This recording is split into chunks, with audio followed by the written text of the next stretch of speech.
Hello, hello. Welcome to my channel. I thought I'd revive this channel because the first time I started it, I was like, I didn't know what I wanted to do with it, and then I eventually just kind of gave up because I lost interest.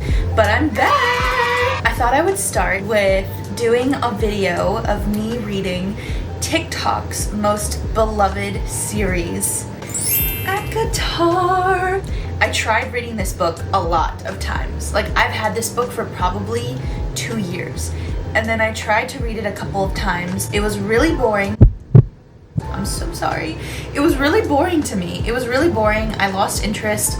I finally finished it, and I was like, okay, that was okay. I had no interest in reading the second book, but everyone was like, hey, Sierra, the second book is so good. So what did I do? I bought the second book even though I didn't like the first one. I don't know. I don't know why everyone loves this series, and I want to be in on it. I want to know what the Night Court is. I want to know what Under the Mountain is. I want to know all the little things that I see on Book Talk and Bookstagram. Like, I need to know. I'm reading the second book, and I love it. It's so good. I'm on chapter 17. This video will have spoilers, so beware of that if you have not read the series, which I feel like I'm the only person on this planet that has not read this series because everyone that I know has read it, loves it, obsessed with it. I'm on chapter 17, and already, like, Farah has left the spring court. She said, bye Tamlin, I hate you Tamlin, get out of here. Now Farah is with Rhysand? I don't know how to say his name. I'll probably listen to the audiobook just so that I know how to pronounce his name.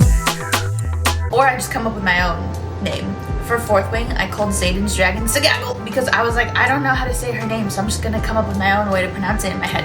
But this book, loving it. I think it's way more interesting because Tamlin's not in it as much. Or at least from where I am, it's not really based around the Spring Court. It's obviously based on like the Night Court and Rhysand and all that stuff so far. So I'm loving it, and I'm starting to get why people love it so much. I felt so bad because so many people were like, Oh my gosh, you have to read ACOTAR and you need to tell me about it. and I'm like, I hated it. I can't tell you that because you loved it. I hate the thing that you love. Hate is a strong word. I didn't love it. It's upside down. I didn't love it. This book, however, people are correct. They're so right. This book is way better. You could probably just Spark Notes the first one and jump right into this one and kind of get it, you know? So that's my first check-in, and I'll talk to you soon. Hello. So reading update. I am currently at the part where Farah, Rhysand, Cassian, and Azriel, I think they're all flying to basically recruit her family as like help. This is the thing. I'm still getting used to like the fantasy realm of how things work. So I know what's going on, but I can't explain exactly what's going on in the book.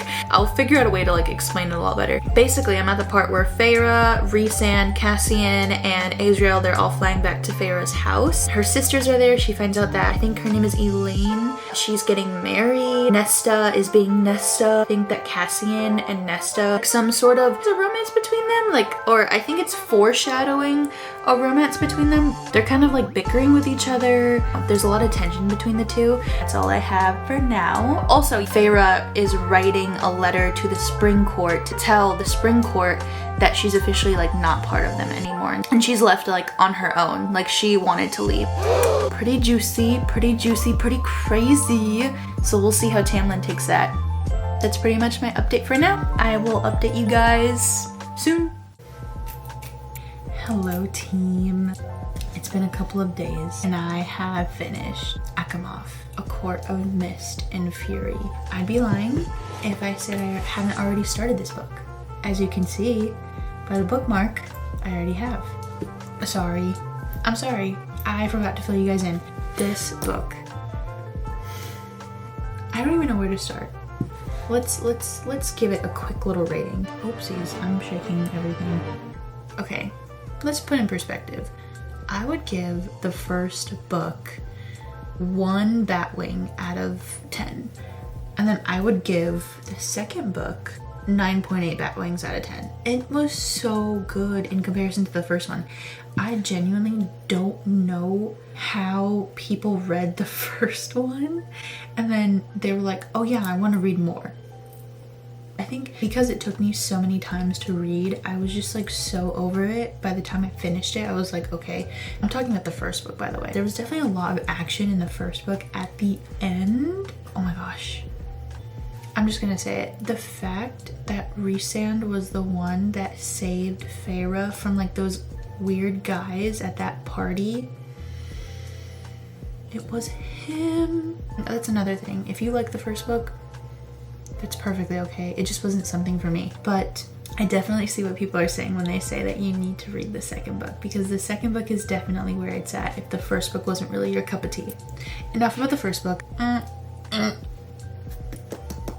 So good. It's stressing me out that Feyre is not with Rhysand right now. It's stressing me out that she's a spy right now for the Night Court. I get it, it's important, but it's making me sweat. It's making me nervous. Overall, this book was so incredibly good. I'm trying to remember certain parts of the book because I finished this book like a couple of days ago, and every time I finish a book, if I don't immediately talk about it, I'm like, I don't know what I just read. Huh? I didn't read this book. I don't know what I just read. I did remember when I got to chapter 55, I was literally like, oh, if you know, you know. And if you don't know and you're going to read it, then you will know. Also, I loved seeing how vulnerable Rhys was in the sense of like being jealous when Feyre was flirting with the other lord, I think. And he was like, I'm jealous because that's someone that's easy to love and easy to fall in love with, and I feel like I'm not because people don't want to get involved with me. And I was like, aww. There is a bit of smut in it. It wasn't the only thing in the second book, which is what I appreciate. It wasn't like every other second. It was definitely something that was like a slow burn. It wasn't all over the place. There was more of a plot in this book, and I feel like it was a lot more fun to follow. Also, Tamlin is a little, and we don't like Tamlin. He really screwed over all of Feyre's family. Whether it was intentional or not, I definitely want to make this into like a bit of a series. I'm not going to include every single book in this video because I feel like that would just be really boring for other people to watch. That's pretty much my conclusion of A Court of Mist and Fury.